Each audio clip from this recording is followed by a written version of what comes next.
5분 메시지. 오늘 말씀에 대한예수교장로회 일산 세중앙교회 강성봉 목사입니다.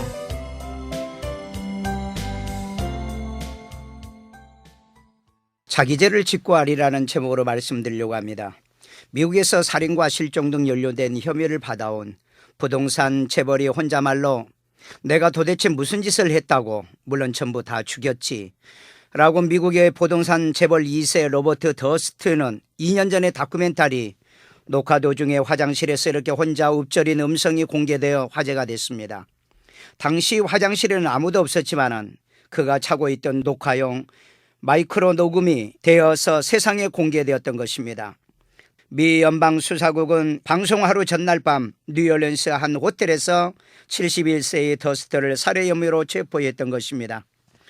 더스트 자산은 40억 달러, 약 4조 원 규모의 부동산 재벌 시모어 더스트의 장남이기도 합니다. 그는 지난 30년간 2건의 살인사건과 1건의 실종사건에 관여했다는 의심을 받아왔지만 그때마다 호화 변호단으로 법망을 피해갔다고 합니다. 부동산 재벌 가문의 비밀과 실종사건을 담은 그의 이야기는 2010년 영화 올 굿 에브리싱으로 제작되었습니다.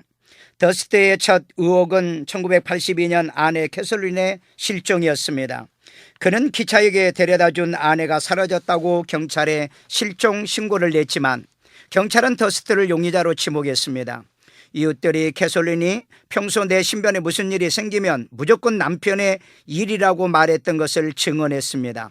하지만 증거를 찾지 못해 사건은 미조로 남았습니다.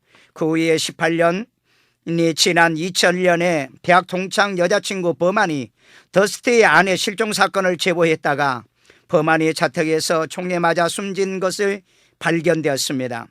당시 경찰은 더스트를 범인으로 의심했지만 증거는 없었습니다. 더스트는 또 2004년 이웃 모리스 블랙을 살해하여 토막 시체를 바다에 버린 혐의로 체포되었지만 유명 변호사를 선임해 정당방위로 인정받았던 것입니다. HBO 방송은 지난 10년간 더스트 다큐멘터리를 준비하여 오면서 그를 둘러싼 살인사건과 실종사건에 초점을 맞추어서 만든 다큐멘터리였습니다. 드라마보다 더 드라마틱한 더스트의 살인은 이번에도 법망을 피해갈 것인가, 누리꾼들은 관심이 대단합니다. 미국의 법조인들은 더스트의 육성 파일이 사적 공간에서 혼자 한 말이었기 때문에 증거 능력이 없다는 의견과 증거가 충분히 된다는 의견이 맞서고 있답니다. 한편 그의 동생은 이번 일로 인하여 형이 죗값을 치르게 되어서 다행이라는 성명서를 발표한 바가 있습니다. 청취자 여러분, 세상에서는 살인사건이 미제가 될 수 있고 숨길 수는 있겠지만 인생의 마지막 날 하나님의 심판 때는 모두 다 범죄들이 드러나게 될 겁니다. 그래서 로마서 14장 12절의 이름으로 우리 각 사람이 자기 일을 하나님께 짓고 하리라고 말씀했습니다. 사람들은 속일 수 있고 자기 양심도 속이려고 하는지는 잘 모르지만 자기의 양심과 하나님은 속일 수 없을 것입니다.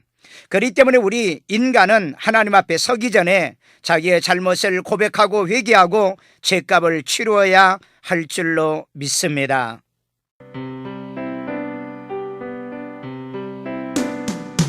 (5분) 메시지.